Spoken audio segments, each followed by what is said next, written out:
Wednesday, December 6, 2023. Peace is a part of the prosperity of a nation. Let peace reign. On the news this afternoon, Martins Amehule-led Rivers House of Assembly elect new leader.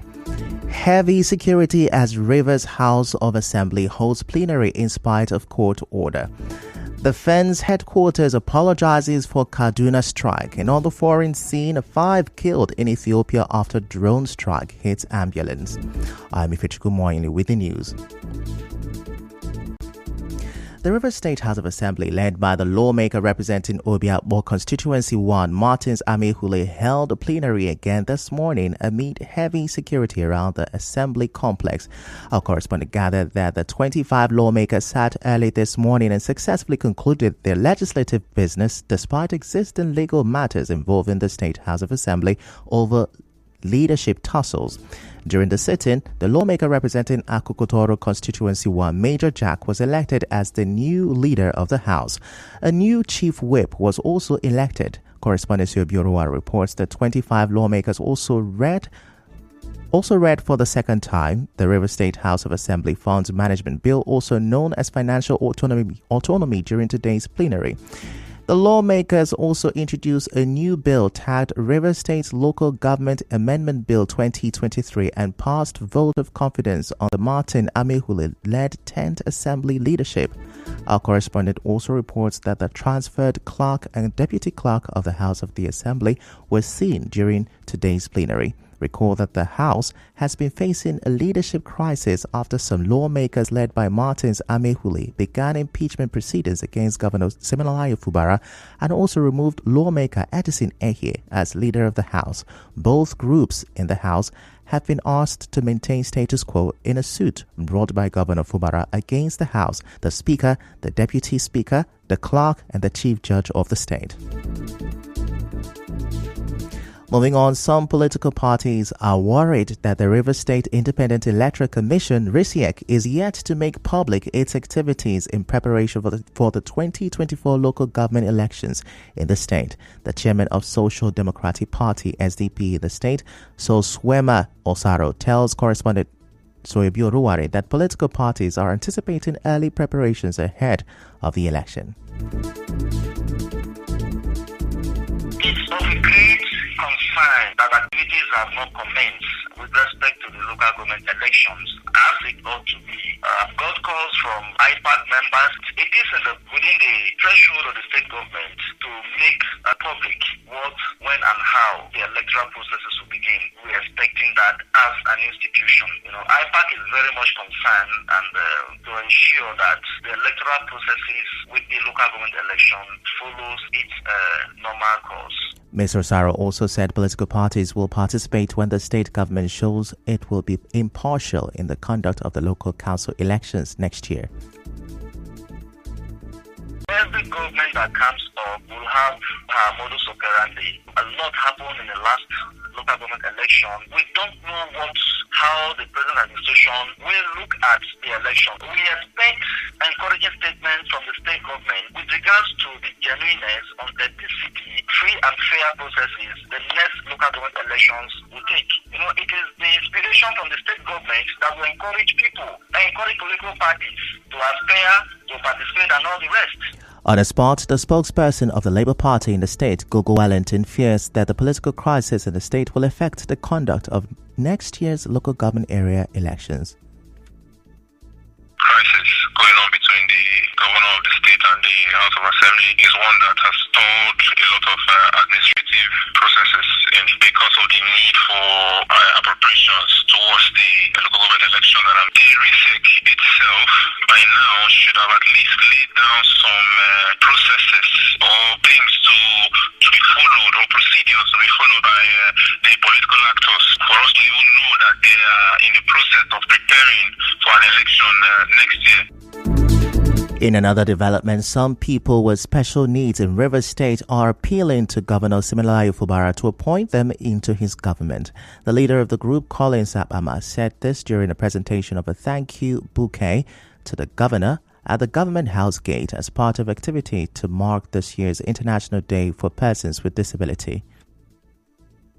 You are a disability-friendly governor. First of its kind we can talk here is that of the ongoing employment exercise. Persons with disabilities have been captured. In the scheme of things, we are here to say thank you. We want to use this medium to further express to our governor that we need a representative in his government. We also want to remind him, because of our precarious nature and suffering, we want our governor to remember us in this December season. Responded the Chief of Staff Chidi Amadi, who represented the governor, thanked them for their support and also promised to carry them along in his government. On behalf of the Governor of Rivers State, His Excellency Sir Simla Ifubara, he has asked us to assure you that you will do everything humanly possible to ensure that you are carried along in the scheme of things, and that you want to continue to urge all of you to remain united, remain resolute. You are not in any way disadvantaged. He has assured that you will continue to be remembered in every part of his administration. Some staff members of the Rivers State Universal Basic Education UBE Board affected by the cancelled employment at Ignatius Ajuru University of Education have claimed they are being compelled to repay 3 months' salaries for them to be reinstated. During a protest to the Kuwazobia Info, some of the staff members argue that they followed due process before their services were transferred. They are calling on Governor Siminalayi Fubara to intervene in the matter.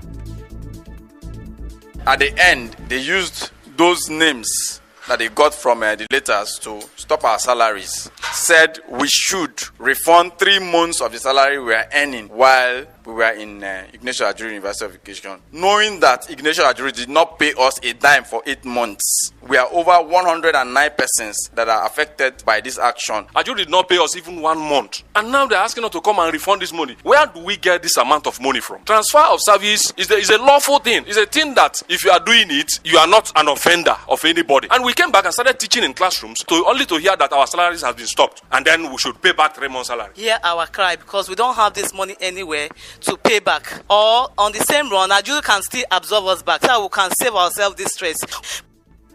Despite these allegations, the UBE board's management has yet to respond to the situation. Still to come, police arrest detained officer for shooting motorists in Delta State. Stay with us.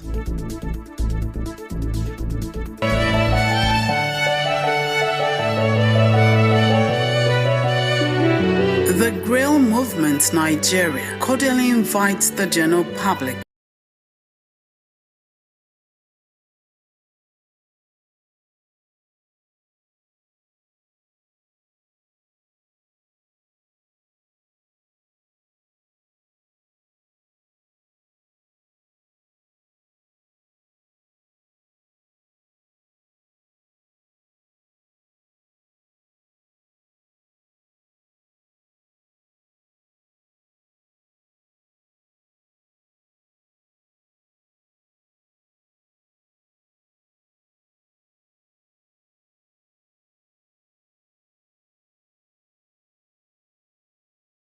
is seeking synergy between the police and journalists in the state. CP Dusu made the call during a visit to the Nigerian Union of Journalists NUJ River State Council yesterday. He urged journalists to bring complaints against any of his officers to his office for prompt action.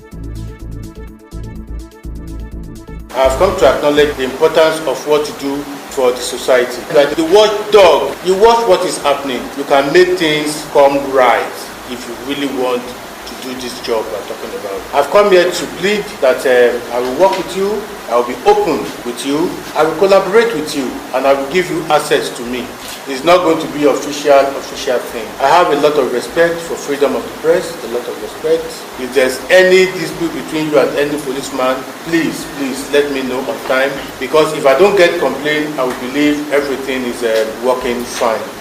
CP Disu also promised to ensure community engagement for effective policing in the state. Now, the Delta State Police Command has arrested and detained an officer for allegedly shooting a motorist as seen in a viral video. The Delta Police spokesperson DSP Bright Edafe in a statement said one Lucky was shot by a police inspector was shot by a police inspector yesterday in the state while on stop and search duty. He said investigation is ongoing.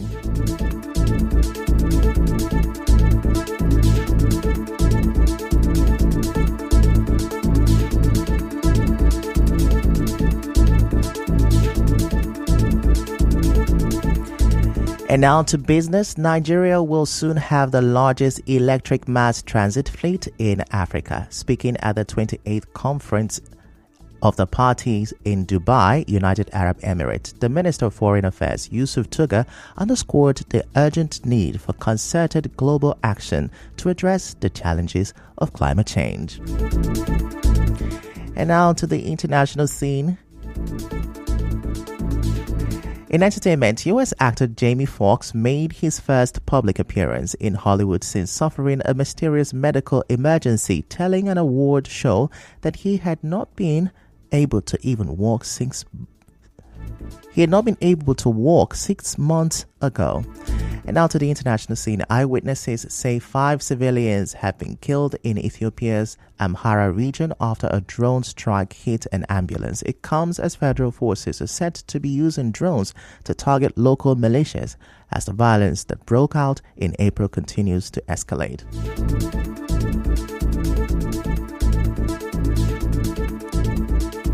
Now that's a wrap on the news this afternoon. Before we go, let's have a look at the major stories. The Martins Amehule-led Rivers House of Assembly has elected a new leader, Major Jack. And there was heavy security this morning as the Rivers House of Assembly held plenary in spite of a court order. And on the foreign scene, 5 killed in Ethiopia after drone strike hit ambulance. The news was edited by Martha Okere Nkem. To reach the news team, send an SMS or WhatsApp to 0808-721-7215. I'm Ifichu Kumoyeli. Many thanks for listening.